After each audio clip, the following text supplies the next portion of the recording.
অবস্থা এত সঙ্গীন হবে, যেই লোকটা সকালবেলা পর্যন্ত মুমিন ছিল, সন্ধ্যা হতে না হতে সে কাফের হয়ে যাবে। সন্ধ্যাবেলায় যেই লোকটা মুমিন ছিল, সকাল হতে না হতে সে কাফের হয়ে যাবে। অর্থাৎ এই শেষ জামানার ফিতনার কারণে মানুষ ঈমান হারা হতে থাকবে, তারা বেদিন হয়ে যেতে থাকবে। কেন?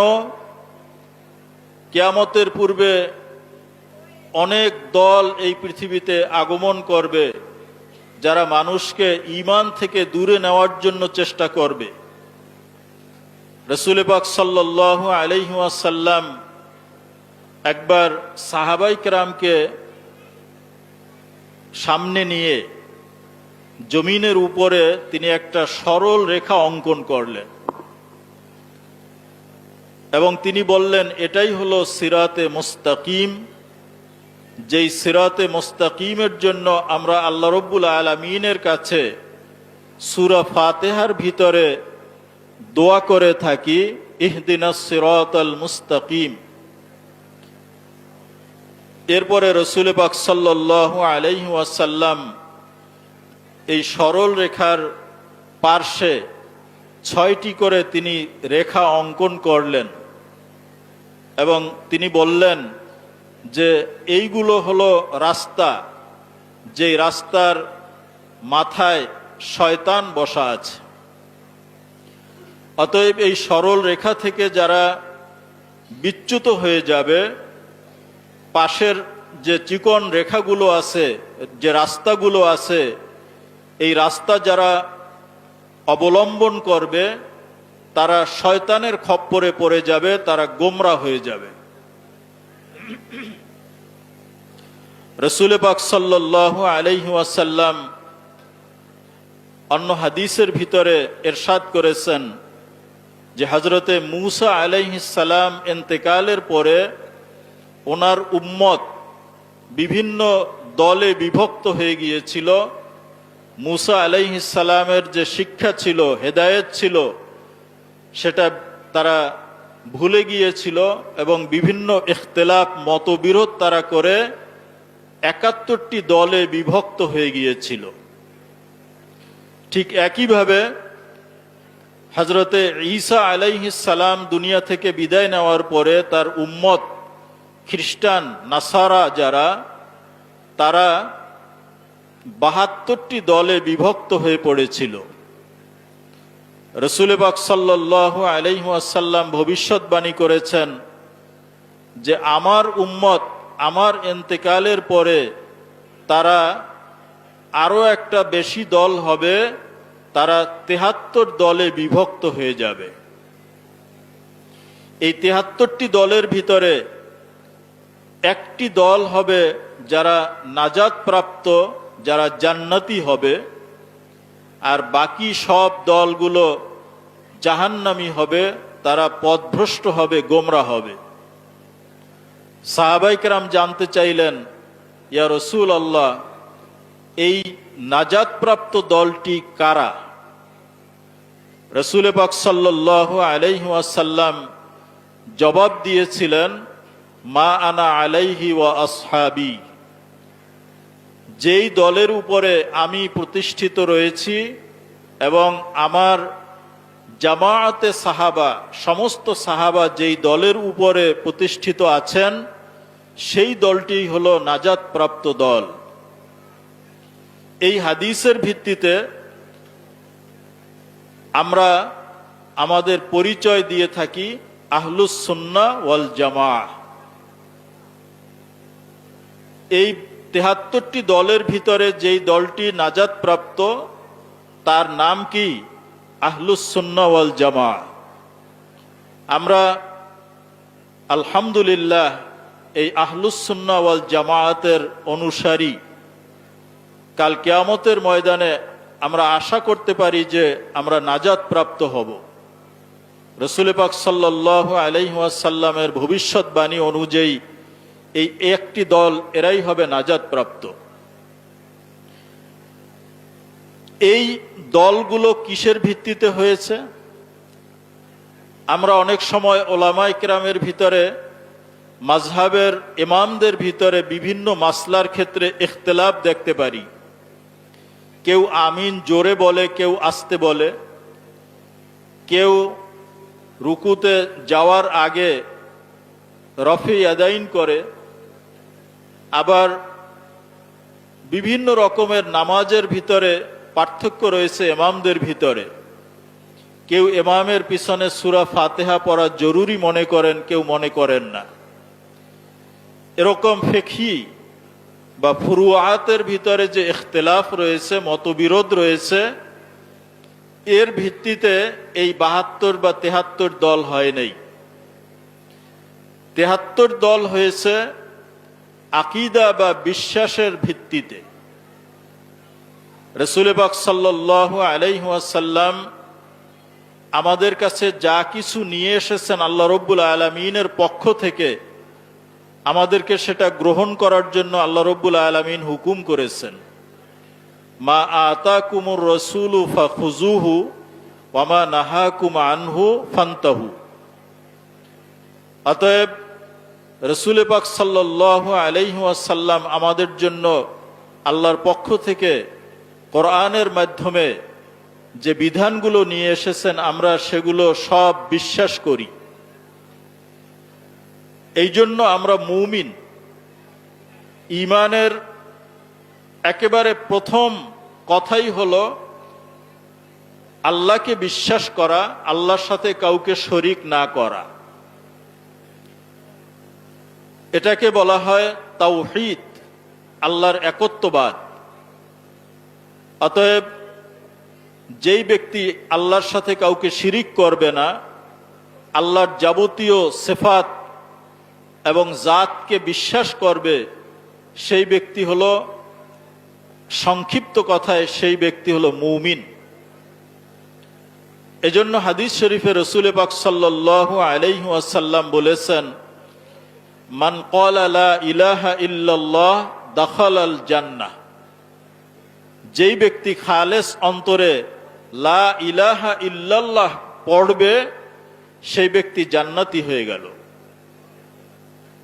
আপনারা প্রশ্ন করতে পারেন যে লা ইলাহা ইল্লাল্লাহ বললেই যদি জান্নাতি হয়ে যায়, তাহলে মুহাম্মাদুর রাসূলুল্লাহ এটা না বললে হবে কিনা? হাদিসের ভিতরে বলা হয় নাই যে মান ক্বালা লা ইলাহা ইল্লাল্লাহু মুহাম্মাদুর রাসূলুল্লাহ ফাদাখালাল জান্নাহ, এরকম বলা হয় নাই। বলা হয়েছে মান ক্বালা লা ইলাহা ইল্লাল্লাহ দাখালাল জান্নাহ।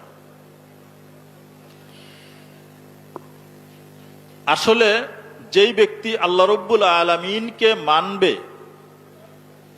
আল্লাহ তাআলা এই পৃথিবীতে মানুষের হেদায়েতের জন্য যে পয়গম্বর পাঠিয়েছেন, নবী রসুল পাঠিয়েছেন, সেই নবী রসুলকে যদি কেউ অস্বীকার করে, তাহলে সেই ব্যক্তি মূলত আল্লাহকেই মানল না। অতএব লা ইলাহা ইল্লাল্লাহর মধ্যে মুহাম্মাদুর রাসূলুল্লাহ নিহিত আছে। যেই ব্যক্তি রাসূল পাক সাল্লাল্লাহু আলাইহি ওয়াসাল্লামের অনুসরণ করলো, ইতাআত করলো, সে আল্লাহর ইতাআত করলো। আর যে আল্লাহর ইতাআত করলো, সে রাসূল পাক সাল্লাল্লাহু আলাইহি ওয়াসাল্লামের ইতাআত করলো। অতএব আপনি আল্লাহর ইতাআত করবেন, আল্লাহকে লা শরীক বলে বিশ্বাস করবেন, আল্লাহর জাত ও সিফাত বিশ্বাস করবেন, কিন্তু আল্লাহর নবীদেরকে আপনি বিশ্বাস করবেন না, তাহলে আপনার ঈমানই হবে না, আল্লাহর প্রতি আপনার ঈমানই হয় নাই। এই জন্য লা ইলাহা ইল্লাল্লাহর মধ্যে মুহাম্মাদুর রাসূলুল্লাহ নিহিত আছে। ঈমানকে যদি আরো একটু তাফসীল করা হয়, তাহলে লা ইলাহা ইল্লাল্লাহর সাথে মুহাম্মাদুর রাসূলুল্লাহ এটাও যুক্ত আছে। আশহাদু আল্লা ইলাহা ইল্লাল্লাহ ওয়া আন্না মুহাম্মাদার রাসূলুল্লাহ, এটাকে যদি আরো একটু বাড়ানো হয়, তাহলে ঈমানে মুফাসসাল আমরা পাই। আল্লাহ এবং তার রসুলকে যদি কেউ বিশ্বাস করে, তাহলে আসমানি কিতাবকেও তার বিশ্বাস করতে হবে, পরকালকে বিশ্বাস করতে হবে, আল্লাহর ফেরেশতাদেরকে বিশ্বাস করতে হবে। এভাবে ইমানে মুফাসসালের ভিতরে যে বিষয়গুলো রয়েছে সব তাকে বিশ্বাস করতে হবে। এই জন্য হাদিসে জিবরিলের ভিতরে এগুলো তাফসিল করে বলা হয়েছে। এটা মূলত লা ইলাহা ইল্লাল্লাহরই ব্যাখ্যা। অন্য হাদিসের ভিতরে এটাকে আরো তাফসিল করা হয়েছে, যেখানে বলা হয়েছে যে ইমানের 70-এর উপরে শাখা রয়েছে। শুআবুল ঈমান, ইমানের শাখা। আফজলুহা কওলু লা ইলাহা ইল্লাল্লাহ ওয়া আদনাহা ইমাতাতুল আযা আনিত তরিক।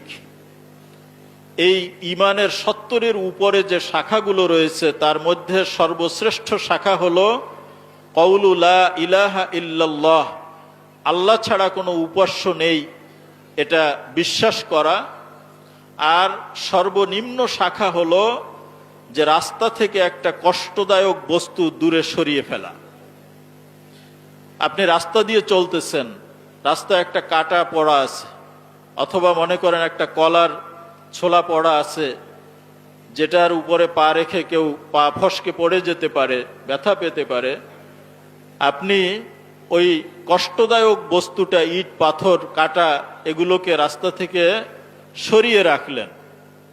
এটাই প্রমাণ বহন করে যে আপনার মধ্যে ঈমান আছে। অতএব ঈমানের সর্বোচ্চ শাখা লা ইলাহা ইল্লাল্লাহ, আর সর্বনিম্ন শাখা বলা হয়েছে রাস্তা থেকে কষ্টদায়ক বস্তু সরিয়ে ফেলা। ওয়াল হায়াউ শু'বাতুম মিনাল ঈমান, আর লজ্জাশীলতা হলো ঈমানের একটি গুরুত্বপূর্ণ শাখা। অতএব যেই 72 বা 71 শাখা ঈমানের রয়েছে, সেটাকেই কখনো 7টি বিষয়ের মধ্যে আনা হয়েছে, সেটাকে আরো সংক্ষেপ করে 2টি বিষয়ের মধ্যে আনা হয়েছে, তাওহীদ এবং রিসালাত, এবং সেটাকে আরো সংক্ষেপ করে শুধু তাওহীদের মধ্যে বলা হয়েছে। মূলত এই হাদিসগুলোর মধ্যে কোনো বিরোধ নেই, কোথাও সংক্ষেপে বলা হয়েছে, কোথাও বিস্তারিত বলা হয়েছে। অতএব এই বিষয়গুলোর উপরে আমাদের ঈমান রাখা এটা জরুরি। রাসূল পাক সাল্লাল্লাহু আলাইহি ওয়াসাল্লাম যখন ওহী লাভ করলেন, হেরা গুহায় যখন তার উপরে আল্লাহর পক্ষ থেকে ওহী আসলো, তখন তিনি মানুষকে এই ঈমানের দিকে দাওয়াত দিয়েছেন।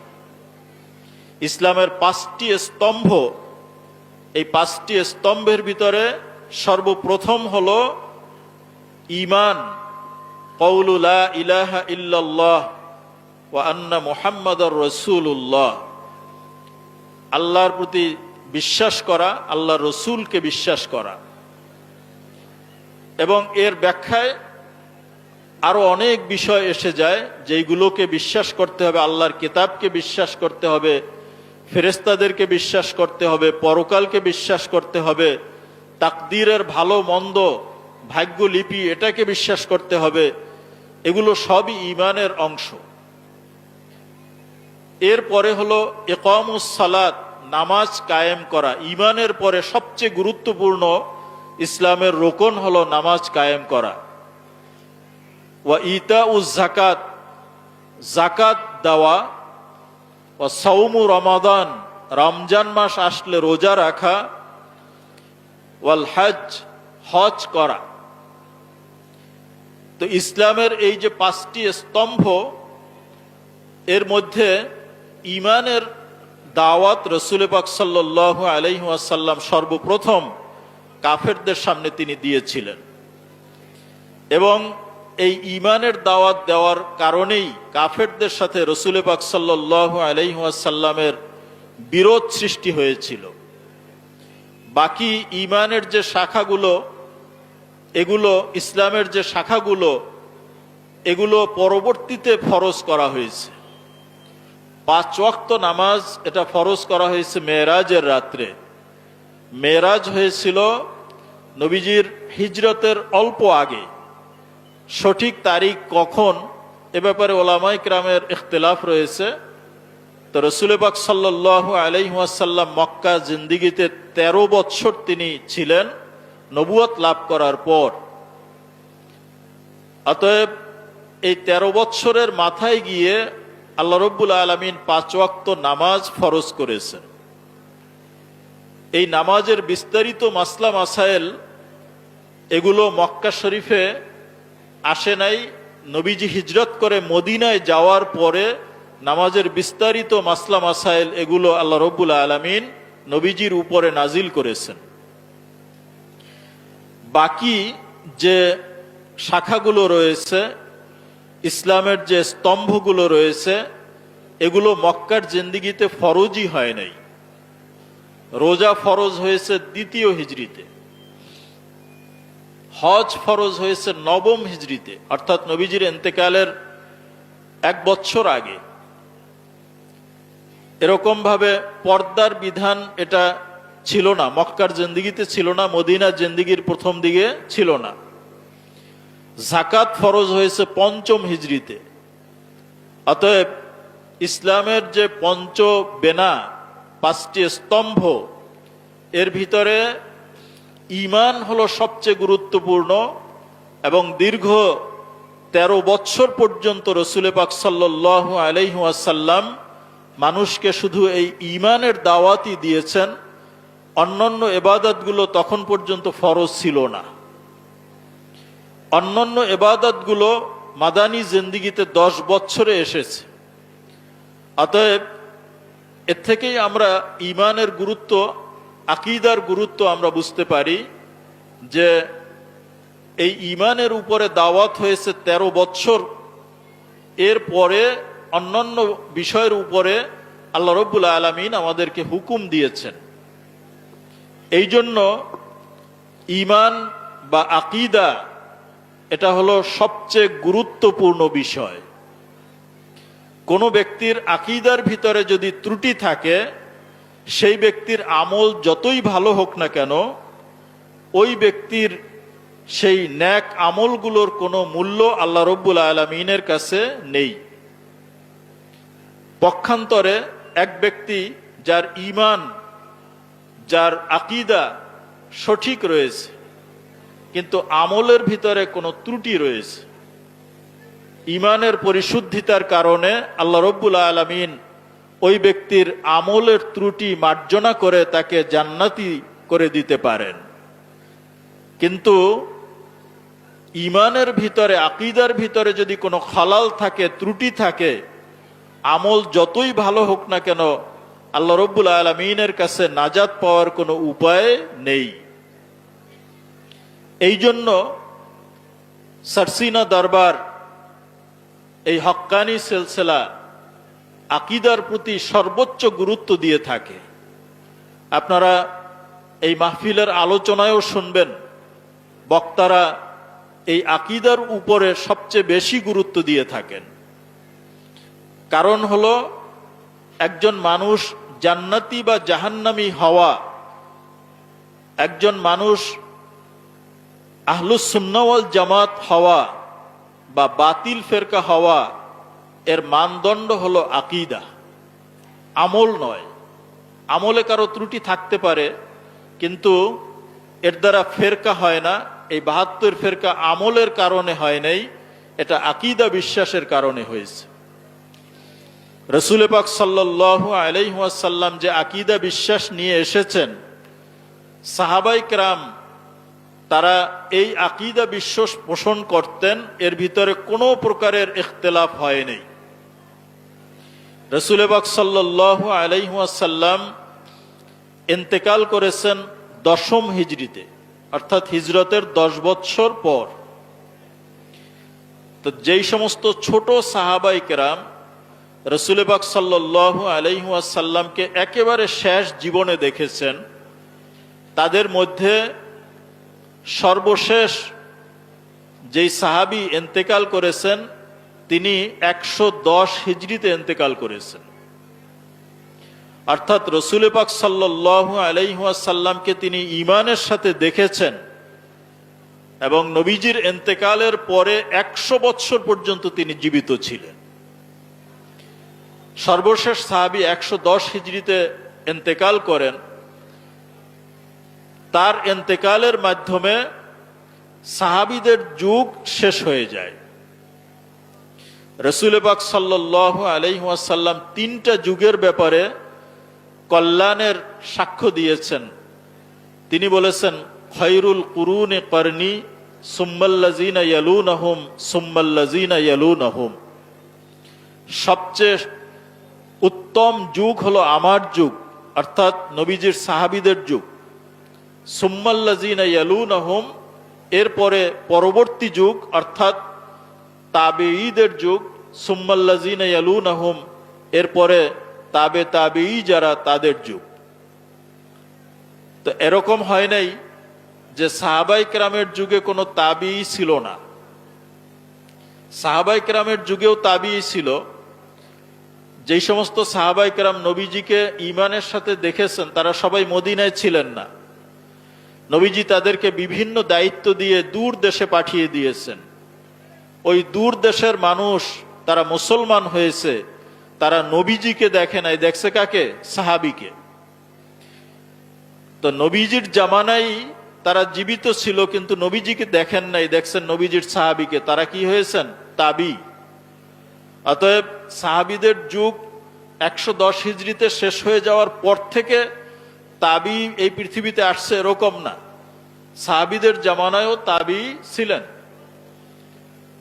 তো যখন সর্বশেষ সাহাবী ইন্তেকাল করে গেলেন তখন এই পৃথিবীতে আর কোনো সাহাবী ছিলেন না। সেখান থেকে ওলামায়ে কেরাম পর্যালোচনা করে দেখলেন যে সাহাবায়ে কেরামের মধ্যে এই আকীদা বা বিশ্বাসের ক্ষেত্রে কোনো দ্বিমত ছিল কিনা। সাহাবায়ে কেরামের যুগে এমনকি রাসূল পাক সাল্লাল্লাহু আলাইহি ওয়াসাল্লামের হীনে হায়াতে সাহাবীদের ভিতরে একাধিক মত পাওয়া গেছে। এটা আমলের ক্ষেত্রে,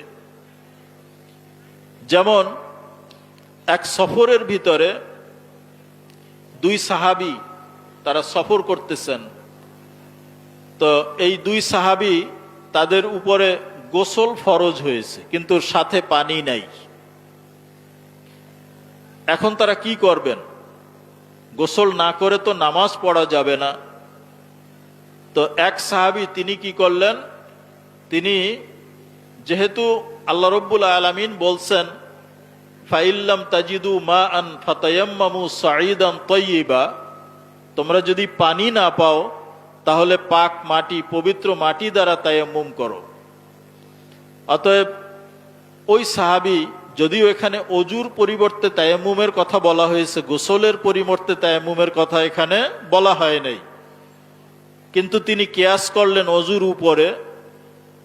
তো যেহেতু পানি না পাওয়া গেলে অজুর যে অঙ্গগুলো অর্থাৎ চেহারা এবং হাত, এটা মাসেহ করতে হয় পবিত্র মাটি দিয়ে। অতএব তিনি মনে করলেন যেহেতু গোসল করার পানি পাওয়া যাচ্ছে না, অতএব পাক মাটি সমস্ত শরীরে যদি মর্দন করা হয় তাহলে এটা তায়াম্মুম হয়ে যাবে। কিন্তু তায়াম্মুমের এটা নিয়ম না। অজুর ক্ষেত্রে তায়াম্মুম যেরকম, গোসলের ক্ষেত্রে পানি না পাওয়া গেলে তায়াম্মুমের পদ্ধতি একই রকম, সমস্ত শরীরে মাটি মাখানোর প্রয়োজন নেই। কিন্তু ওই সাহাবী তো তখন এই মাসলা জানেন না, তিনি মাটির মধ্যে গড়াগড়ি খেলেন। এভাবে তিনি তায়াম্মুম করে তারপরে তিনি নামাজ আদায় করলেন। আরেক সাহাবী তিনি চিন্তা করলেন যে নবীজিকে আমাদেরকে এরকম বলেন নাই, অজুর ক্ষেত্রে তায়াম্মুম করতে বলছেন পানি না পেলে, কিন্তু গোসলের ক্ষেত্রে তো এরকম কিছু বলেন নেই। অতএব এখন তো আমি অপবিত্র আছি, অপবিত্র অবস্থায় সেজদা দেওয়া, নামাজ পড়া তো জায়েজ নাই, নামাজের জন্য পবিত্রতা শর্ত। সেই সাহাবী চিন্তা করলেন যে এই অবস্থায় নামাজ পড়া যাবে না, যখন পানি পাবো গোসল করে পবিত্র হয়ে আমি নামাজ পড়ে নেব, প্রয়োজনে আমি কাজা করে নেব। অতএব এক সাহাবী তিনি কাজা করলেন, নামাজ পড়লেন না। আর একজন ওইভাবে তায়াম্মুম করে তিনি নামাজ পড়লেন। রসুল পাক সাল্লাল্লাহু আলাইহি ওয়াসাল্লামের কাছে সফর থেকে আসার পরে এই ঘটনা উল্লেখ করা হলো। তো নবীজি কাউকে ভৎসনা করেন নাই যে তোমার এইটা ঠিক হয় নাই বা তোমার এইটা ঠিক হয় নাই। মাসলা না জানা পর্যন্ত তো আমল করা যাবে না। তবে নবীজি তাদেরকে তায়াম্মুমের পদ্ধতি শিখিয়ে দিলেন যে তুমি যেভাবে মাটিতে গড়াগড়ি করে তায়াম্মুম করছো এটা পদ্ধতি না, অজুর তায়াম্মুমের ব্যাপার আর গোসলের ক্ষেত্রে তায়াম্মুম একই রকম। তো সাহাবী দুই মত হয়েছেন। এরকম ভাবে রসুল পাক সাল্লাল্লাহু আলাইহি ওয়াসাল্লাম বনু কুরাইজার যুদ্ধের সময় হুকুম করেছেন যে তোমরা বনু কুরাইজায় গিয়ে আসরের নামাজ পড়বে। তো সাহাবাই কেরাম রওনা হলেন, কিন্তু বিলম্ব হয়ে যাওয়ার কারণে পথিমধ্যে আসরের ওয়াক্ত হয়ে গেল। আসরের ওয়াক্ত প্রায় শেষ হয়ে যাচ্ছে। সাহাবাই কেরামের মধ্যে দুই দল হয়ে গেল। একদল তারা বললেন আমাদেরকে ওখানে গিয়ে আসর পড়তে বলছেন, অতএব পথে আসর পড়া যাবে না, এমনকি যদি মাগরিবও হয়ে যায় আমরা ওখানে গিয়ে আসর কাজা করব, তারপরে মাগরিব পড়ব। নবীজি পথে আসর পড়তে আমাদেরকে বলেন নেই। আর একদল সাহাবা তারা বললেন যে নবীজি ওখানে গিয়ে আসর পড়তে বলছেন, এর অর্থ হলো খুব দ্রুত আমাদেরকে যেতে বলছেন। যে কোনো কারণে যখন আমাদের বিলম্ব হয়েই গেছে, অতএব আমরা এখানেই আসর পড়ে নেব। তো একদল পথে আসর পড়লেন, আর একদল কাজা করলেন, তারা ওখানে গিয়ে আসর পড়লেন। এদিকে সাহাবা ইকরামকে পাঠিয়ে রসুল পাক সাল্লাল্লাহু আলাইহি ওয়াসাল্লাম তিনিও পিছনে আসলেন। তিনি যখন এসে পৌঁছলেন, সাহাবা ইকরাম নবীজির কাছে বললেন যে আমাদের ভিতরে তো দুইটা দল হয়ে গেছে, আমরা এইভাবে আমল করেছি। রসুল পাক সাল্লাল্লাহু আলাইহি ওয়াসাল্লাম কোনো দলকে বলেন নাই যে তোমাদের আমলটা ঠিক হয় নাই, অর্থাৎ তোমরা ইস্তেহাদ করেছো, অতএব ইস্তেহাদের পরে যে যে ভাবে আমল করেছো সেটাই ঠিক আছে। তাহলে আমলের ক্ষেত্রে এরকম বহু ইখতিলাফ সাহাবাই কেরামের জামানায় ছিল, এবং এই ইখতিলাফ রসুল পাক সাল্লাল্লাহু আলাইহি ওয়াসাল্লামের সামনে হয়েছে। রসুল পাক সাল্লাল্লাহু আলাইহি ওয়াসাল্লাম এই ইখতিলাফকে স্বীকৃতি দিয়েছেন, কোন দলকে তিনি বাতিল ঘোষণা করেন নাই। কিন্তু রসুল পাক সাল্লাল্লাহু আলাইহি ওয়াসাল্লামের জামানায় আকীদাগত কোনো বিশ্বাসের ক্ষেত্রে সাহাবাই কেরাম ইখতিলাফ করেছেন এরকম একটা নজিরও নেই। ঈমানের যে বিষয়গুলো রয়েছে, বিশ্বাসের যে বিষয়গুলো রয়েছে, এক্ষেত্রে সাহাবাই কেরামের মধ্যে কোনো দ্বিমত ছিল না। এইটাকে বলা হয় ইস্তেকরা। ওলামাই কেরাম বুঝতে পারবেন, ইস্তেকরা এটা শরীয়তের একটা দলিল, এটাকে এজমা বলা যায়। অর্থাৎ যখন সমস্ত মানুষের ভিতরে পরিসংখ্যান করে দেখা যায় যে সবাই এই কাজটা করেছেন, তখন এটা ইস্তেকরা বলা হয়। অতএব ইস্তেকরা এর ভিত্তিতে আমরা বুঝতে পেরেছি যে সাহাবাই কেরামের মধ্যে আকীদাগত বিশ্বাসের ক্ষেত্রে কোনো ইখতিলাফ বা দ্বিমত ছিল না। ইস্তেকরা দুই রকম, একটা হলো ইস্তেকরা তাম আর একটা হলো নাকিস।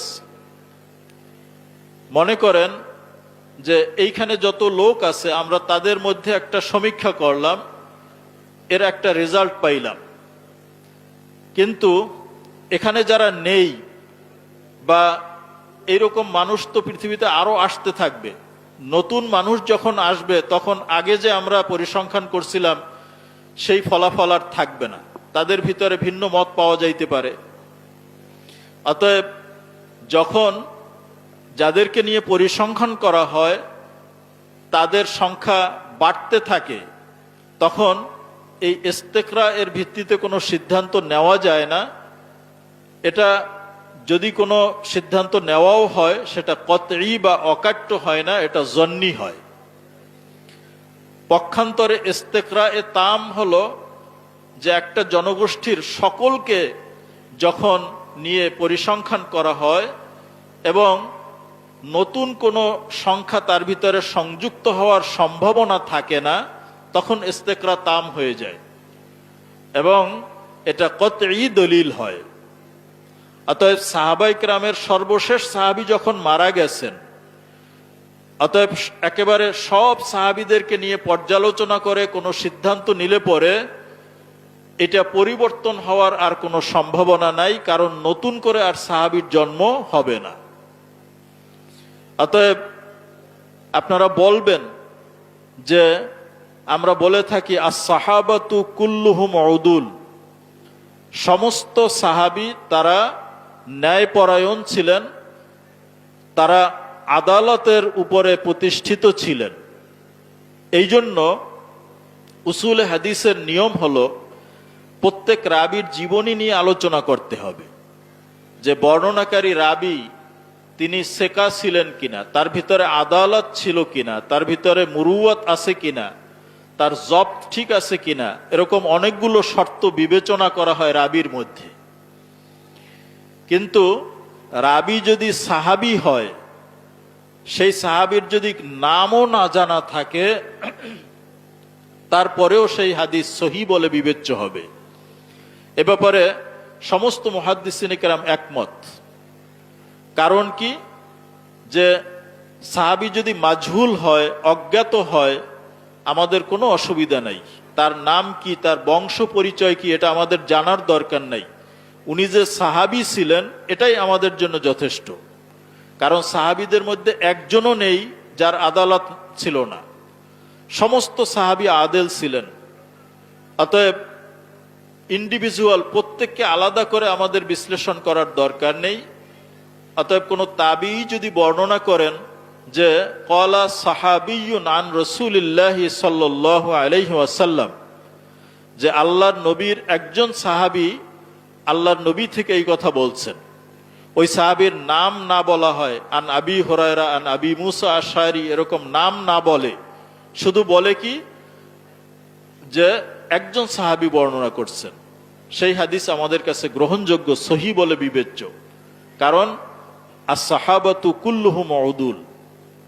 এখন সাহাবায়ে কেরাম সকলে যে ন্যায়পরায়ণ ছিলেন, ন্যায়ের মানদণ্ড ছিলেন, কোরআন ও হাদিসের ভিত্তিতে তার কোনো নকলি দলিলের প্রয়োজন নেই। নকলি দলিল আছে, নেই এরকম না, কিন্তু সেই নকলি দলিল পর্যন্ত আমাদের যাওয়ার প্রয়োজন নেই। ইস্তেকরা এর মাধ্যমে আমরা এটা জানতে পেরেছি যে আল্লাহর নবীর কোনো সাহাবী এরকম ছিলেন না যার মধ্যে আদালত ছিল না। অতএব এখান থেকে একটা মূল নীতি আসলো, আস-সাহাবাতু কুল্লুহুম উদুল। ঠিক একইভাবে রাসূল পাক সাল্লাল্লাহু আলাইহি ওয়াসাল্লামের জামানা পর্যন্ত এবং তার ইন্তেকালের পরে সাহাবায়ে কেরাম যতদিন এই পৃথিবীতে ছিলেন, সর্বশেষ সাহাবী ইন্তেকালের পরে একেবারে সব সাহাবীদের ব্যাপারে পুঙ্খানুপুঙ্খ পর্যালোচনা করে ওলামায়ে কেরাম এটাই সিদ্ধান্তে উপনীত হয়েছেন যে আকীদার ব্যাপারে সাহাবায়ে কেরামের মধ্যে কোনো দ্বিমত ছিল না। সাহাবায়ে কেরামের দৌর জামানা যখন শেষ হয়ে গেল, এরপরে এই ইখতিলাফ শুরু হলো এবং রাসূল পাক সাল্লাল্লাহু আলাইহি ওয়াসাল্লাম যে ভবিষ্যৎবাণী করেছেন যে আমার উম্মত আমার ইন্তেকালের পরে ৭৩ দলে বিভক্ত হবে, সেই ৭৩ দলে এই উম্মত বিভক্ত হয়েছে এবং রাসূল পাক সাল্লাল্লাহু আলাইহি ওয়াসাল্লাম এদের কারো কারো স্পষ্ট পরিচয়ও তিনি উল্লেখ করেছেন। রাসূল পাক সাল্লাল্লাহু আলাইহি ওয়াসাল্লামের পরে মূল ৬টি ফেরকার আবির্ভাব ঘটে সাহাবায়ে কেরামের যুগ শেষ হয়ে যাওয়ার পরে। এই ৬টা ফেরকার আবার প্রত্যেকটার ১২টা শাখা আছে। এভাবে ৭২টি দল, এরা সব বাতিল ফেরকা। আর যেই ফেরকা নাজি ফেরকা, এটা সাহাবীদের যুগের পরে সৃষ্টি হয় নাই, এটা রাসূল পাক সাল্লাল্লাহু আলাইহি ওয়াসাল্লামের যুগ থেকে চলে আসতেছে। এটাই হলো আহলুস সুন্নাহ ওয়াল জামাআহ। মা আনা আলাইহি ওয়া আসহাবি, রাসূল পাক সাল্লাল্লাহু আলাইহি ওয়াসাল্লাম বলেছেন। রাসূল পাক সাল্লাল্লাহু আলাইহি ওয়াসাল্লাম এই সমস্ত বাতিল ফিরকার ব্যাপারে আমাদেরকে হুঁশিয়ারি করেছেন।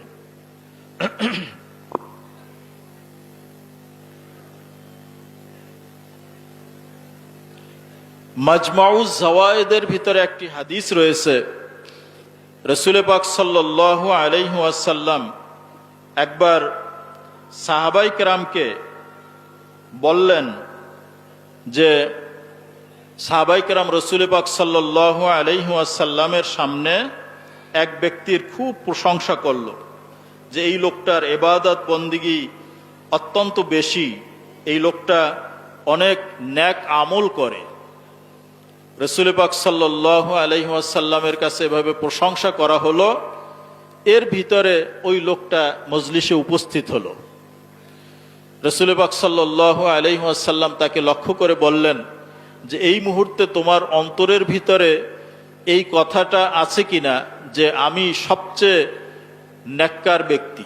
ওই লোক বলল যে হ্যাঁ, আমার অন্তরে এইটাই উদ্রেক হচ্ছে যে আমি হলাম সবচেয়ে নেককার ব্যক্তি। এরপরে ওই ব্যক্তি মসজিদে নামাজে দাঁড়িয়ে গেল। রাসূল পাক সাল্লাল্লাহু আলাইহি ওয়াসাল্লাম বললেন যে ওই লোককে গিয়ে হত্যা করো।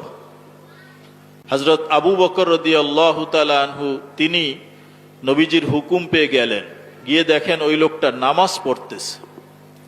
তা একটা লোক নামাজ পড়তেছে, তাকে কি হত্যা করা যায়? আবু বকর রাদিয়াল্লাহু তাআলা আনহু ফিরে আসলেন। নবীজি দ্বিতীয়বার হুকুম করলেন যে ওই লোককে হত্যা করো। এবারে ওমর রাদিয়াল্লাহু তাআলা আনহু তলোয়ার নিয়ে গেলেন। তিনি গিয়ে দেখেন যে ওই লোকটা নামাজ পড়তেছে। নামাজরত একজন মানুষকে তো হত্যা করা যায় না। ওমর রাদিয়াল্লাহু তাআলা আনহু তিনিও ফিরে আসলেন। এরপরে রাসূল পাক সাল্লাল্লাহু আলাইহি ওয়াসাল্লাম আবার একই হুকুম করলেন যে ওই লোকটাকে হত্যা করো। এবার আলী রাদিয়াল্লাহু তাআলা আনহু গেলেন।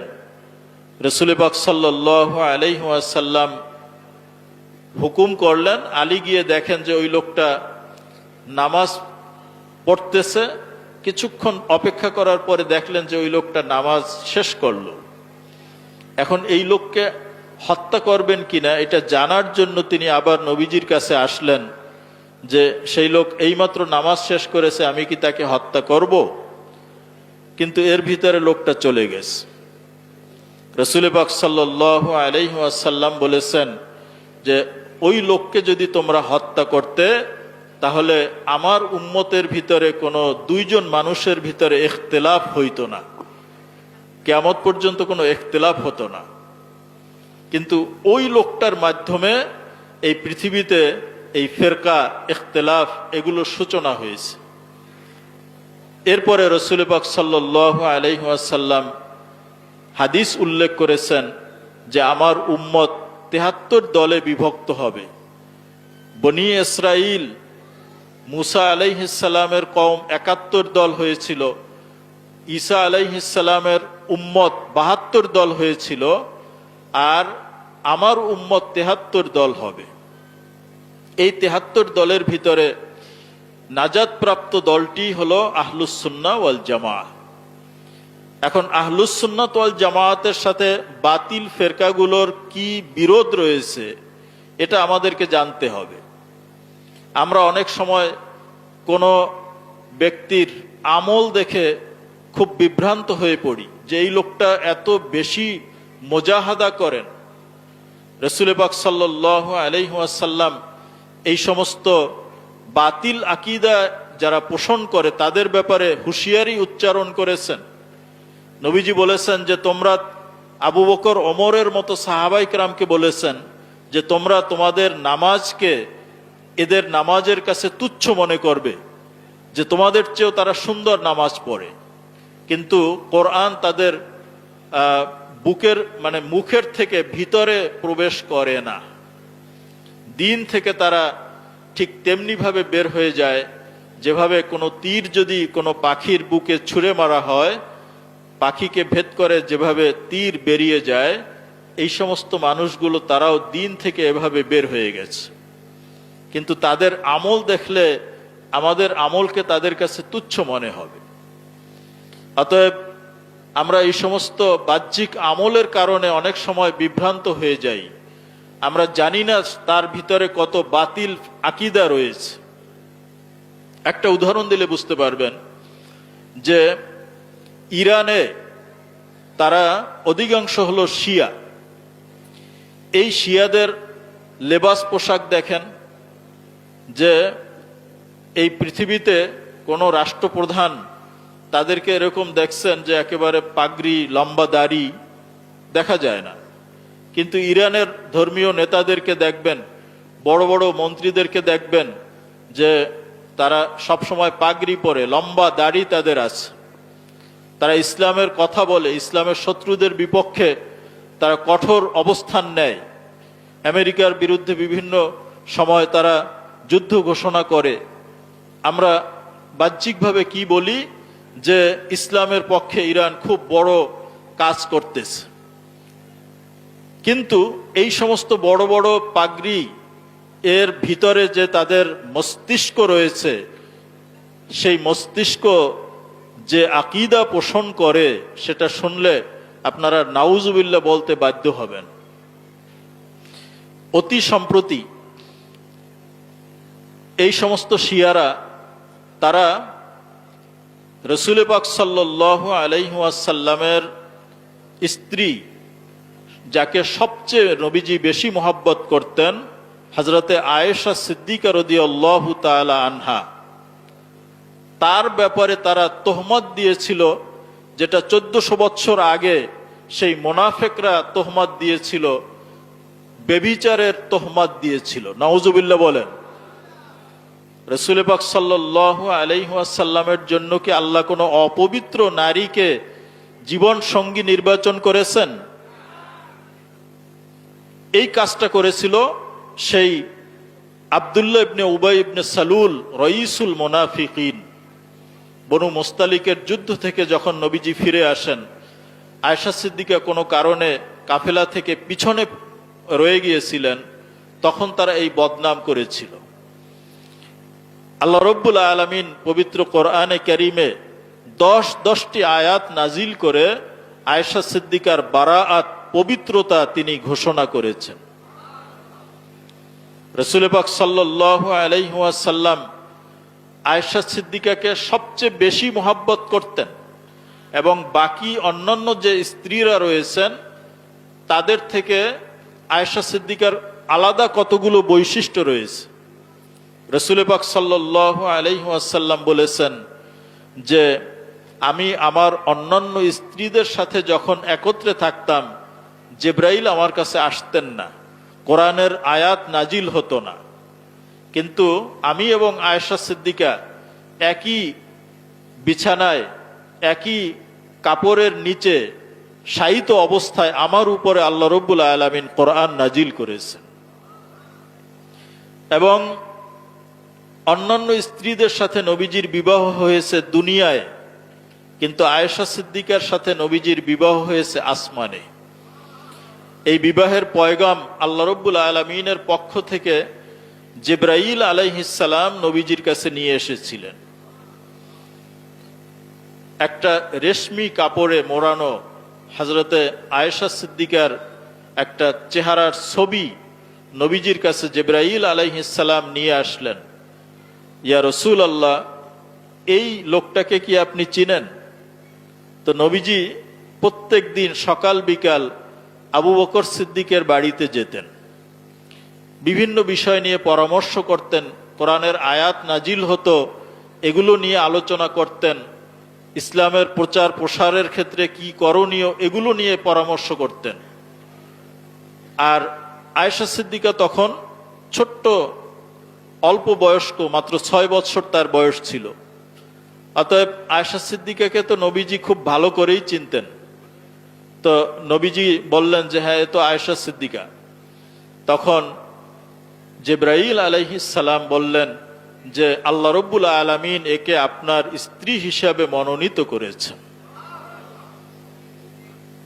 আয়েশা সিদ্দিকা বলেন যে এটা আমার জন্য সৌভাগ্য যে রসুল পাক সাল্লাল্লাহু আলাইহি ওয়াসাল্লামের ইন্তেকাল হয়েছে আমার ঘরে এবং আমার দিনে। অর্থাৎ নবীজি স্ত্রীদের কাছে থাকার একটা রুটিন করে নিয়েছিলেন যাতে স্ত্রীদের ভিতরে ইনসাফ হয়। এজন্য রসুল পাক সাল্লাল্লাহু আলাইহি ওয়াসাল্লাম যখন অসুস্থ হয়ে পড়েন তখনও তিনি অসুস্থতা নিয়ে এই রুটিন ফলো করে আজওয়াজে মোতাহারাত, আমাদের উম্মতের জননী, আমাদের মাদের যে ঘরগুলো ছিল এক এক ঘরে তিনি এক এক দিন থাকতেন।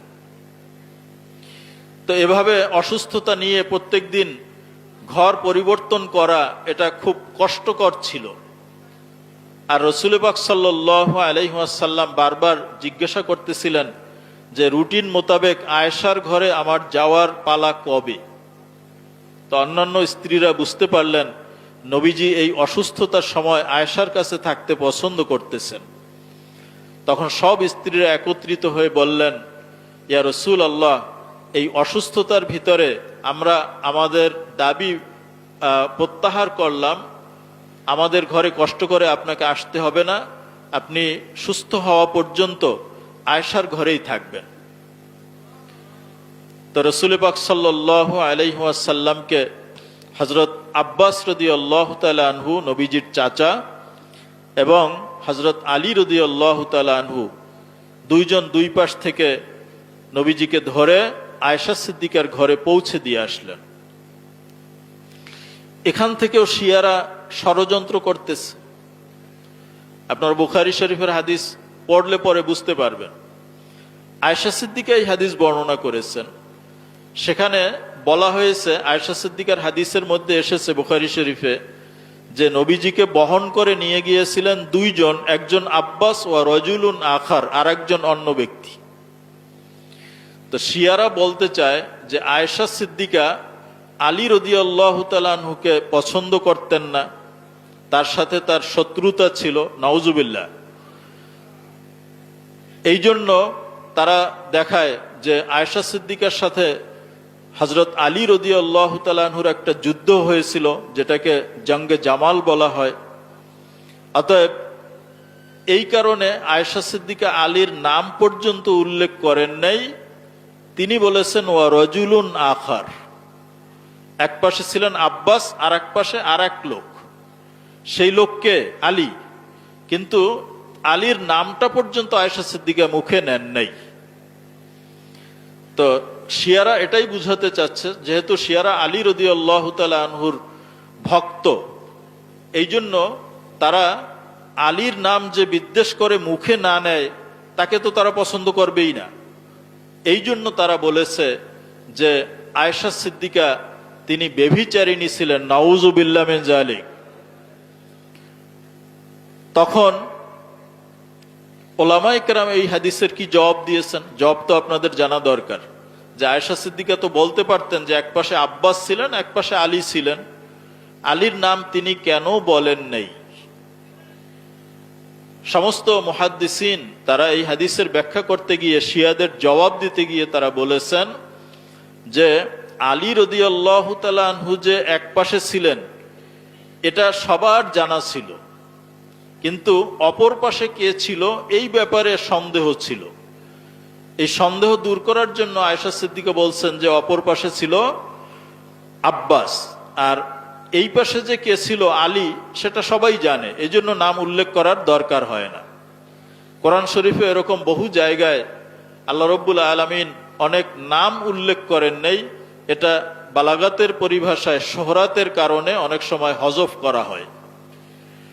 অতএব এটা কোনো বিদ্বেষ ছিল না। কিন্তু শিয়ারা যেহেতু আলী রাদিয়াল্লাহু তাআলা আনহুর ভক্ত, তারা এত বেশি ভক্ত আলী রাদিয়াল্লাহু তাআলা আনহুর, তারা মনে করে যে নবীজির ইন্তেকালের পরে মাত্র 6 জন সাহাবী ছাড়া সব সাহাবী তারা মুরতাদ হয়ে গিয়েছিল, নাউজুবিল্লাহ মিন যালিক। এই বড় পাগড়িধারী শিয়া, এদের আকীদা বিশ্বাস, এবং তারা আয়েশা সিদ্দিকার বিরুদ্ধে সেমিনার করে এই কথাগুলো তারা প্রচার করেছে। অতএব তাদের ইসলামের ব্যাপারে যত অবদান থাকুক, ইসলামের ব্যাপারে তারা যত বড় বড় কথা বলুক, তাদের বাহ্যিক লেবাস পোশাক যত সুন্দর হোক, তাদের কেরাত নামাজ যত সুন্দরই হোক, এরা কি জান্নাতি হতে পারবে? যেহেতু তাদের আকীদা নষ্ট হয়ে গেছে। এই শিয়ারা তারা মনে করে যে আলী রাদিয়াল্লাহু তাআলা আনহু তিনি খলিফা বেলা ফসল, অর্থাৎ নবীজির ইন্তেকালের পরে আলী রাদিয়াল্লাহু তাআলা আনহুই খলিফা হওয়ার সর্বোচ্চ যোগ্য ব্যক্তি ছিলেন। অতএব তার আগে আবু বকর সিদ্দিক, ওমর রাদিয়াল্লাহু তাআলা আনহু, ওসমান গনি, এই তিনজন তারা অবৈধ খলিফা ছিলেন। বলেন নাউজুবিল্লাহ। আমি তাদের যে নিউজ লেটার আছে, এই ইরান থেকে যে পত্রিকা ছাপানো হয়, সেখানে তারা তাফসিরের একটা পাতা রেখেছে। সেই তাফসিরের ভিতরে আমি নিজে পড়েছি।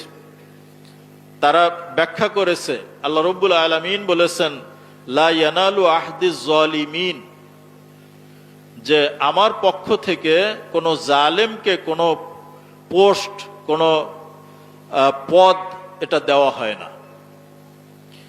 এই আয়াতের ব্যাখ্যা করতে গিয়ে তারা বলেছে যে জালেমকে যে জুলুম করে, আর জুলুম কি? কোরআন শরীফে আল্লাহ রাব্বুল আলামিন বলছেন, ইন্না শিরকা লা জুলমুন আযীম, যে শিরক হলো জুলুম। আর এই সমস্ত সাহাবাই কেরাম তারা মুসলমান হওয়ার আগে তারা মুশরিক ছিলেন কিনা? আরব দেশের প্রথাই ছিল, কোনো বাচ্চা যখন জন্মগ্রহণ করত, ওই বাচ্চাকে কাবা ঘরে নিয়ে যাওয়া হতো। কাবা ঘরে 360টা মূর্তি ছিল। এই মূর্তির সামনে ওই ছোট্ট বাচ্চাকে সিজদা দেওয়ানো হতো। অতএব সে একেবারে নাবালেগ অবস্থায়, সদ্য ভূমিষ্ঠ, সেই থেকে সে শিরকের সাথে জড়িত। শিরকের তালিমটা জন্মের পরেই দেওয়া হইতো। যেমন মুসলমান জন্মের পরে বাচ্চার কানে আজান দেয়, তো কাফেররাও কি করত? যেহেতু তারা মূর্তি পূজক ছিল, এজন্য বাচ্চা জন্মগ্রহণ করলে মূর্তির সামনে তাকে একটা সেজদা দিয়ে নিয়ে আসতো। সেই হিসাবে আবু বকর, ওমর, ওসমান, তাদের জন্ম তো মুসলমান ঘরে হয় নাই। অতএব তাদের জন্মের পরেও তাদেরকে এরকম মূর্তির সামনে সেজদা দেওয়ানো হয়েছে। কিন্তু আলী রাদিয়াল্লাহু তাআলা আনহুকে কোনো কারণে, যে কোনো কারণে ভুলে হোক, জন্মের পরে তাকে ওই মূর্তির সামনে সেজদা দেওয়ানো হয় নাই।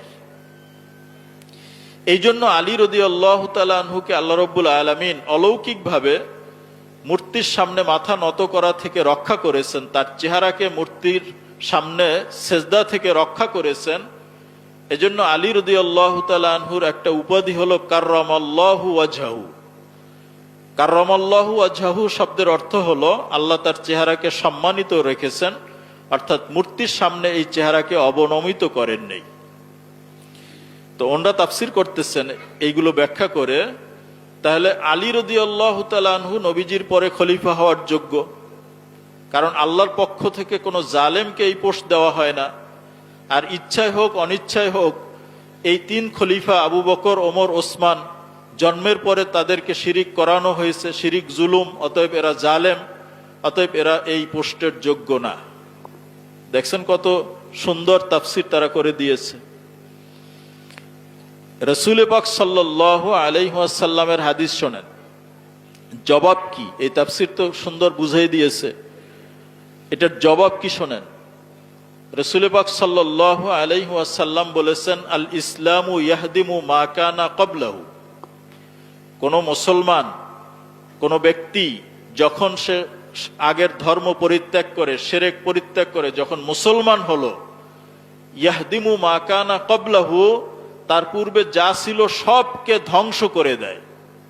ধরে নিলাম যদি তারা শিরক করেও থাকেন, এরপরে যখন তারা মুসলমান হয়েছেন, এই মুসলমান হওয়ার পরে এই ইসলাম তাদের পিছনের সমস্ত শিরক, অপরাধ, সমস্ত গুনাহকে ধ্বংস করে দিয়েছে।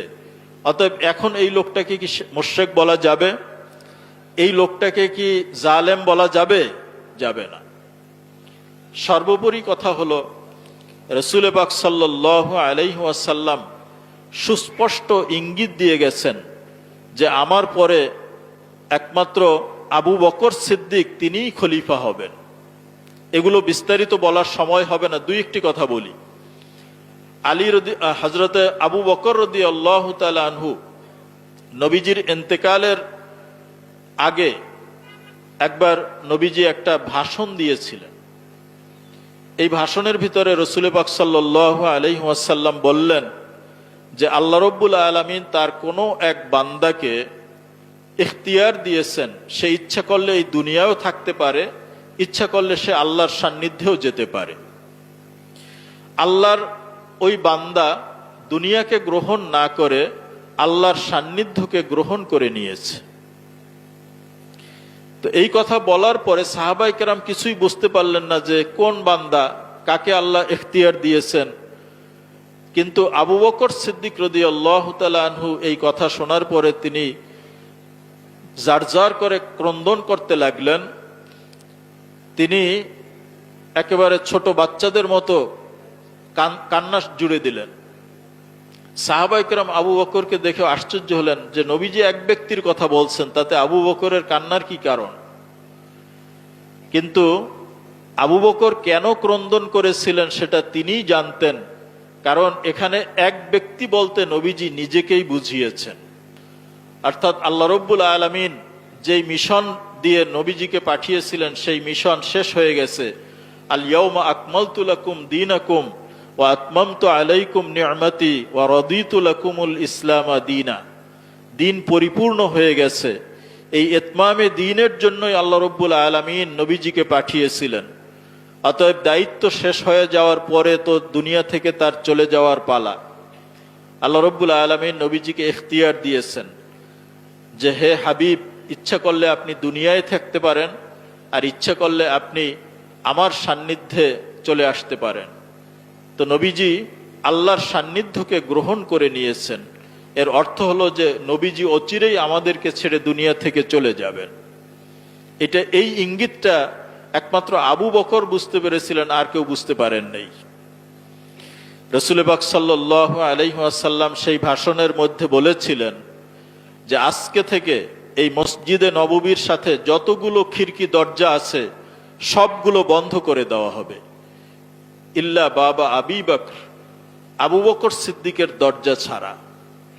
অর্থাৎ মসজিদে নববীর পাশে রাসূল পাক সাল্লাল্লাহু আলাইহি ওয়াসাল্লামের আজওয়াজে মুতাহহারাত, ওনাদের ঘর ছিল। এর দেখা দেখি সাহাবায়ে কেরাম তারাও এই মসজিদে নববীর একেবারে ওয়াল ঘিসে আরো অনেক ঘর তৈরি করেছিলেন। তো এই সমস্ত সাহাবায়ে কেরাম আজান হলে পরে নিজের ঘর থেকে মসজিদে ঢুকতেন। এরকম মসজিদে নববীর সাথে অনেক ঘর ছিল। তো রাসূল পাক সাল্লাল্লাহু আলাইহি ওয়াসাল্লাম দেখলেন এভাবে যদি সবাই মসজিদের সাথে ঘর তৈরি করে তাহলে কেমন হয়। তিনি জীবনের শেষ মুহূর্তে এসে এই ভাষণের ভিতরে বলে দিলেন যে আজকে থেকে মসজিদের সমস্ত এই খিড়কি দরজাগুলো বন্ধ করে দেওয়া হবে, কারো দরজা খোলা থাকবে না, একমাত্র আবু বকরের দরজা খোলা থাকবে। ওলামায়ে কেরাম বলেছেন এর অর্থ হলো যে নবীজির পরে আবু বকর সিদ্দিক খলিফা হবেন, কারণ যিনি খলিফা হবেন তিনিই ইমাম হবেন। রাসূল পাক সাল্লাল্লাহু আলাইহি ওয়াসাল্লাম এরকম অনেক সময় হতো যে মসজিদে একামত হয়ে যেত, নবীজি হুজরা থেকে বের হয়ে ইমামতি করতেন। অতএব যিনি ইমাম হবেন তার দরজা মসজিদের সাথে থাকা দরকার। সব দরজা বন্ধ করে আবু বকর সিদ্দিকের দরজাটা খোলা রাখার অর্থই হলো নবীজির পরে আবু বকর সিদ্দিক খলিফা হবেন। রাসূল পাক সাল্লাল্লাহু আলাইহি ওয়াসাল্লাম যখন মরজে মউত, অসুস্থতা নিয়ে তিনি মসজিদে ইমামতি করেছেন, কিন্তু যখন অসুস্থতা আরো বেড়ে গেল, নবীজি গোসল করলেন, মসজিদে যাবেন, কিন্তু বেহুশ হয়ে পড়ে গেলেন। হুশ ফিরে আসলে পরে আবার তিনি গোসল করে মসজিদে রওনা দিলেন, বেহুশ হয়ে গেলেন। তিনবার এভাবে বেহুশ হয়ে যাওয়ার পরে রাসূল পাক সাল্লাল্লাহু আলাইহি ওয়াসাল্লাম বললেন, মুরু আবা বকরিন আন ইউসাল্লিয়া বিন নাস, মানুষকে গিয়ে বলো আবু বকর যেন তাদের ইমামতি করে নামাজ পড়িয়ে দেন, এশার নামাজ। আবু বকর সিদ্দিক রসুল পাক সাল্লাল্লাহু আলাইহি ওয়াসাল্লামের মুসাল্লায় দাঁড়াইলেন এবং তিনি নবীজির ইন্তেকাল পর্যন্ত 17 ওয়াক্ত নামাজের ইমামতি করেছেন। অতএব নবীজির হীনে হায়াতে তার মুসাল্লায় যিনি বসেছেন, নামাজ পড়েছেন, এটাই ইঙ্গিত বহন করে এটা হলো বড় ইমামত। আলী রাদিয়াল্লাহু তাআলা আনহু বলেছেন, যার ব্যাপারে শিয়ারা বলে থাকে যে নবীজির পরে তিনিই খলিফা হওয়ার যোগ্য, সেই যোগ্যতা আলী রাদিয়াল্লাহু তাআলা আনহু তিনি কি বলেছেন? তিনি কখনো কি বলেছেন যে নবীজির পরে আমার খলিফা হওয়ার কথা আবু বকর কেন হলো? এটা তো তিনি কখনো বলেনই নাই। বরং এই হাদিস থেকে আলী রাদিয়াল্লাহু তাআলা আনহু আবু বকর সিদ্দিকের খেলাফতকে স্বীকৃতি দিয়েছেন। তিনি বলেছেন যে নবীজির হীনে হায়াতে বড় ইমামতি আমরা আবু বকর সিদ্দিকের পিছনে ইক্তেদা করেছি বড় ইমামতের ক্ষেত্রে, অর্থাৎ নামাজের ইমামতি হলো বড় ইমামতি। অতএব দুনিয়ার ইমামত বা নেতৃত্বের ক্ষেত্রে আমরা কেন তার অনুসরণ করব না? অর্থাৎ খলিফা হওয়া এটা হলো দুনিয়ার নেতৃত্ব, আর নামাজের ইমামত এটা হলো বড় ইমামত। অতএব বড় ইমাম হিসাবে আমরা যাকে মেনে নিয়েছি, ছোট ব্যাপারে দুনিয়ার ব্যাপারে আমরা কেন তার ইমামত মেনে নেব না? অতএব আলী রাদিয়াল্লাহু তাআলা আনহু তিনি আবু বকর সিদ্দিকের খেলাফতকে মেনে নিয়েছেন, কিন্তু আলী রাদিয়াল্লাহু তাআলা আনহুর অতিরিক্ত ভক্ত এই শিয়া সম্প্রদায় তারা বলে থাকে যে আলী রাদিয়াল্লাহু তাআলা আনহু তিনি খলিফায়ে বেলা ফসল, অর্থাৎ নবীজির পরেই কোনো বিরতি ছাড়া, মাঝখানে কোনো খলিফার খেলাফত ছাড়া তিনি খলিফা হওয়ার যোগ্য ছিলেন। এই জন্য আহলুস সুন্নাত ওয়াল জামাত এবং বাতিল ফেরকা এদের আকীদা বিশ্বাস আমাদেরকে জানতে হবে। এই সংক্ষিপ্ত সময়ে তো তাদের আকীদা বিশ্বাস সম্পর্কে আমরা আলোচনা বিস্তারিত করতে পারবো না। তবে আহলুস সুন্নাত ওয়াল জামাতের কিছু বৈশিষ্ট্য আমি আপনাদেরকে বলতেছি, যার ভিত্তিতে আপনারা বাতিল ফেরকা সহজেই চিনতে পারবেন। তো যে কথা বলছিলাম, এই শিয়া সম্প্রদায় তারা সাহাবায়ে কেরামের একটা বড় জামাতকে কাফের মনে করে থাকে। তারা বলে থাকে যে মাত্র গুটি কতেক সাহাবী নবীজির ইন্তেকালের পরে মুসলমান ছিলেন, বাকি সব মোরতাদ হয়ে গেছেন। নাউজুবিল্লাহ মিন যালিক। অতএব আহলুস সুন্নাত ওয়াল জামাত বা নাজি ফেরকার পরিচয় দিতে গিয়ে রাসূল পাক সাল্লাল্লাহু আলাইহি ওয়াসাল্লাম বলেছেন, মা আনা আলাইহি ওয়া আসহাবি।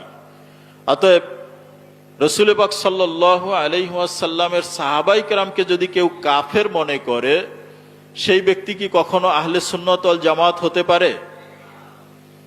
অথচ রাসূল পাক সাল্লাল্লাহু আলাইহি ওয়াসাল্লাম স্পষ্ট হাদিসে বলেছেন, লা তাসুব্বু আসহাবি, আমার কোন সাহাবীকে তোমরা গালি দিবে না।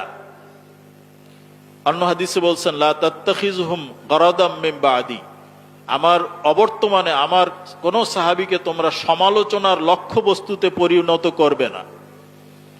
অন্য হাদিসে যে তোমাদের মধ্যে কেউ যদি উহুদ পাহাড় পরিমাণ স্বর্ণ আল্লাহর রাস্তায় দান করে দেয়, আর আমার কোন সাহাবী সে যদি এক মুদ পরিমাণ, সামান্য পরিমাণ দান করে, তোমার এই উহুদ পাহাড় পরিমাণ দান এটা ওই সাহাবীর এক মুদ পরিমাণ দানের সমান হবে না। অতএব রাসূল পাক সাল্লাল্লাহু আলাইহি ওয়াসাল্লাম সাহাবায়ে কেরামের ব্যাপারে আমাদেরকে সতর্ক করে গিয়েছেন। অথচ এরা বলে যে সাহাবায়ে কেরাম তারা জুলুম করেছেন, তারা অবৈধভাবে খলিফা হয়েছেন, তারা মুরতাদ হয়ে গেছেন। অতএব এই বিশ্বাস আকীদা যদি কেউ রাখে এবং এই বিশ্বাস পোষণ করে, তার কোনো আমল গ্রহণযোগ্য হবে না, সে কখনো আহলুস সুন্নাত ওয়াল জামাতের অন্তর্গত হতে পারবে না। বলবেন আমাদের সমাজে শিয়া তো নাই, শিয়া নাই, কিন্তু শিয়ার আকীদা আমাদের সমাজে আসছে কিনা? নামে শিয়া নাই, কিন্তু শিয়ারা যে আকীদা বিশ্বাস পোষণ করে, খারিজি, রাফিজি এবং বিভিন্ন বাতিল ফেরকা, মুতাজিলা, কাররামিয়া, জাহমিয়া, জাবরিয়া, কাদরিয়া এই বাতিল ফেরকাদের নামে আমাদের সমাজে নাই। এখন নতুন নতুন ফেরকা, নতুন নতুন নাম হয়েছে, কিন্তু এই 72 যে বাতিল ফেরকা, এদের যে আকীদা বিশ্বাস, এগুলোই তারা ধার করে নিয়ে আসছে। অতএব আজকে আমাদের সমাজে আশেপাশে শিয়া নাই, কিন্তু সাহাবীদেরকে সমালোচনার ঊর্ধ্বে মনে করে না, সাহাবীদেরকে সমালোচনা করে, এরকম লোক আছে কিনা? আছে। অতএব যারা সাহাবাই কেরামকে সমালোচনার ঊর্ধ্বে মনে করে না, মিয়ারে হক মনে করে না, সাহাবীদের বিভিন্ন আমল নিয়ে সমালোচনা করে, মনে করবেন যে তাদের ভিতরে এই শিয়া আকীদা আছে, খারিজি আকীদা তাদের মধ্যে আছে। হযরত আব্দুল্লাহ ইবনে আব্বাস রাদিয়াল্লাহু তাআলা আনহু, ওনাকে জিজ্ঞেস করা হয়েছিল যে আহলুস সুন্নাত ওয়াল জামাত, যেটাকে নাজি ফেরকা বলা হয়েছে, তাদের কিছু আলামত বলেন। তিনি 10টি আলামত বলেছেন। কয়টি আলামত? 10টি। 1 নম্বর হলো তাফদিলুশ শাইখাইন। শাইখাইন বলতে আবু বকর এবং ওমর। আবু বকর এবং ওমর রাদিয়াল্লাহু তাআলা আনহুকে সমস্ত সাহাবাই কেরামের উপরে ফজিলত দিতে হবে। আমরা সব সাহাবীকে মানি এবং সকল সাহাবাই কেরামের ফজিলতের ব্যাপারে নবীজি হাদিস বলেছেন, আসহাবি কান নুজুম বিআইয়িহিম ইক্তাদাইতুম ইহতাদাইতুম। কিন্তু মর্যাদাগতভাবে সব সাহাবী একরকম ছিলেন না। আহলুস সুন্নাত ওয়াল জামাতের আকীদা বিশ্বাস হলো যে সাহাবীদের মধ্যে সবচেয়ে বেশি মর্যাদা হলো শাইখাইন, রাসূল পাক সাল্লাল্লাহু আলাইহি ওয়াসাল্লামের 2 শ্বশুর আবু বকর সিদ্দিক এবং ওমর রাদিয়াল্লাহু তাআলা আনহু। এই আকীদা যখন আহলুস সুন্নাত ওয়াল পোষণ করে আহলুস সুন্নাত ওয়াল জামাত, এর মাধ্যমে শিয়াদের সাথে আহলুস সুন্নাত ওয়াল জামাতের পার্থক্য হয়ে গেল। শিয়ারা মনে করে নবীজির সাহাবীদের ভিতরে সবচেয়ে বেশি মর্যাদা আলী রাদিয়াল্লাহু তাআলা আনহু। এমনকি গালি যারা শিয়া রয়েছে, তারা এই পর্যন্ত বলে যে আলী রাদিয়াল্লাহু তাআলা আনহুই খোদা ছিলেন। এর চেয়ে যারা একটু নিচের, তারা বলে না, তিনি খোদা ছিলেন না, তবে আলী নিজে নবী ছিলেন। জিবরাইল আলাইহিস সালাম ওহী নিয়ে ভুলে নবীজির কাছে দিয়ে গেছেন, দেওয়ার কথা ছিল আলীর কাছে। নাউজুবিল্লাহ বলেন। এগুলো তাদের আকীদা বিশ্বাস। অতএব আহলুস সুন্নাত ওয়াল জামাতের শেয়ার বিশ্বাস হলো তাফজিলুশ শাইখাইন, আবু বকর ওমরকে সর্বোচ্চ মর্যাদা দেওয়া। দ্বিতীয় হলো তাওকিরুল খাতানাইন, রাসূল পাক সাল্লাল্লাহু আলাইহি ওয়াসাল্লামের 2 জামাতা ওসমান এবং আলী, এই 2 জনকে সম্মান করা। একদল আছে যারা আলী রাদিয়াল্লাহু তাআলা আনহুর চরম ভক্ত, তাকে খোদার আসন পর্যন্ত নিয়ে ঠেকিয়েছে। ঠিক এর বিপরীতে খারিজি সম্প্রদায়, তারা আলী রাদিয়াল্লাহু তাআলা আনহুকে মনে করে যে আলী রাদিয়াল্লাহু তাআলা আনহু কাফের হয়ে গেছে। অর্থাৎ তিনি মুয়াবিয়া রাদিয়াল্লাহু তাআলা আনহুর সাথে যখন জঙ্গে সিফফিন হয়েছিল, তখন তৃতীয় পক্ষকে সালিশ হিসেবে মেনে নিয়েছিলেন।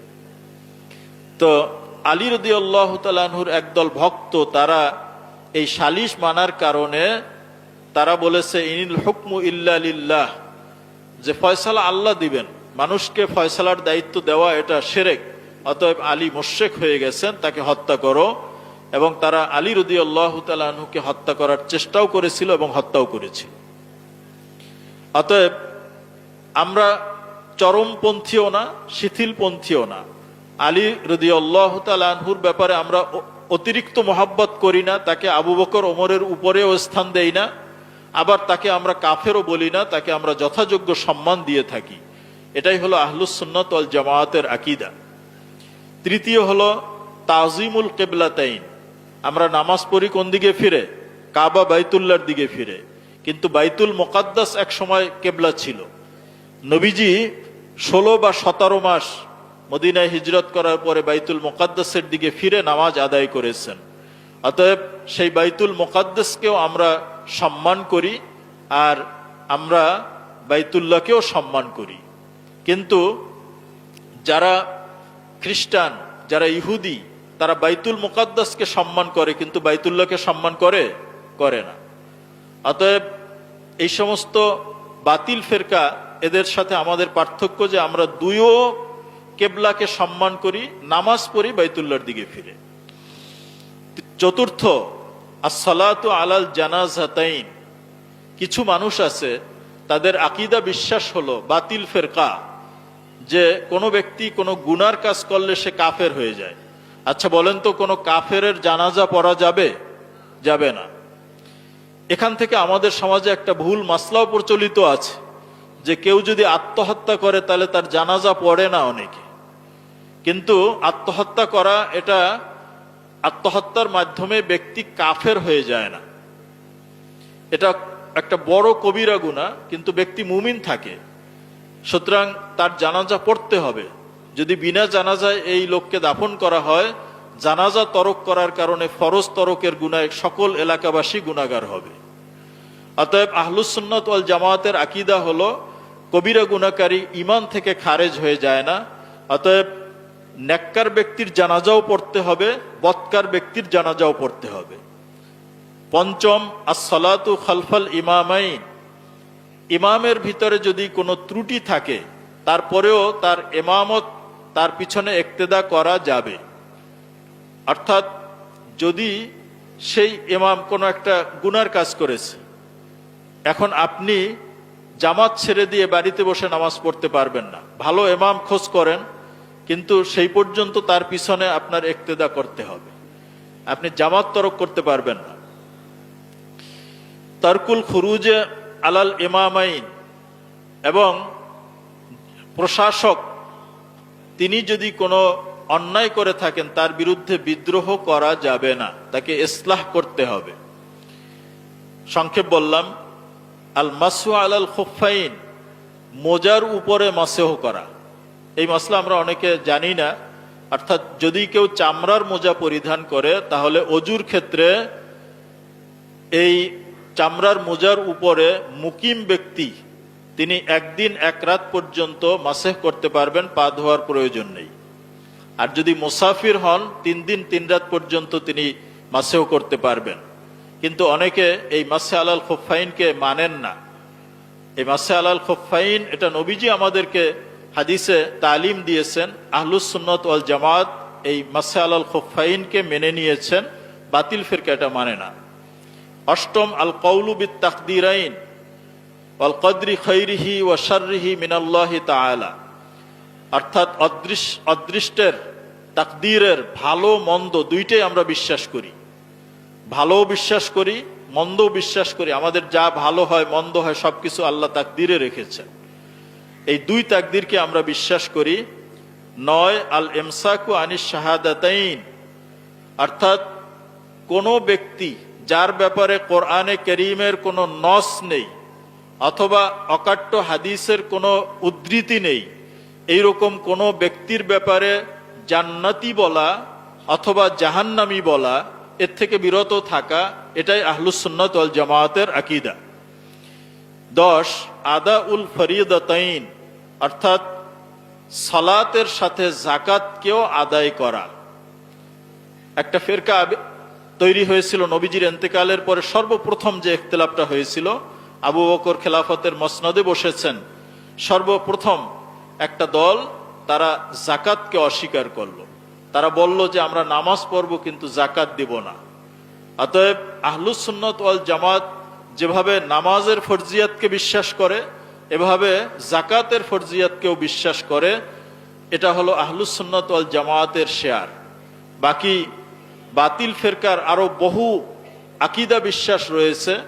এই জন্য আমাদেরকে কোনো ব্যক্তির চটকদার আলোচনা শুনে, তার কিছু লেবাস পোশাক দেখে, তার কিছু ইবাদত বন্দিগি দেখে বিভ্রান্ত হলে চলবে না। আগে আমাকে দেখতে হবে যে ওই ব্যক্তির আকীদা ঠিক আছে কিনা। অতএব আল্লাহ রব্বুল আলামিন আমাদের সকলকে আহলুস সুন্নাত ওয়াল জামায়াতের আকীদা পোষণ করার তৌফিক দান করুন, বলেন আমিন। আলহামদুলিল্লাহ, এই সারসিনা দরবার শরীফ সম্পূর্ণ আহলুস সুন্নাত ওয়াল জামায়াতের আকীদার ভিত্তিতে পরিচালিত, এবং আমাদের মুরব্বী যারা রয়েছেন এবং যারা আমাদের মুরব্বী চলে গিয়েছেন সকলেই আহলুস সুন্নাত ওয়াল জামাতের আকীদা বিশ্বাস আমাদেরকে তালিম দিয়ে গেছেন এবং সেই আকীদার থেকে সারসিনা দরবার এখন পর্যন্ত চুল পরিমাণ বিচ্যুত হয় নাই এবং আমরা দোয়া করব কিয়ামত পর্যন্ত আহলুস সুন্নাত ওয়াল জামাতের আকীদার উপরে এই দরবার প্রতিষ্ঠিত থাকবে। আমরা সকলে আহলুস সুন্নাত ওয়াল জামাতের অন্তর্ভুক্ত হয়ে কাল কিয়ামতের ময়দানে নাজি ফিরকার অন্তর্গত হতে পারবো। আল্লাহ সেই তৌফিক আমাদের সকলকে দান করুন, আমিন। ওয়া আখির দাওয়ানা।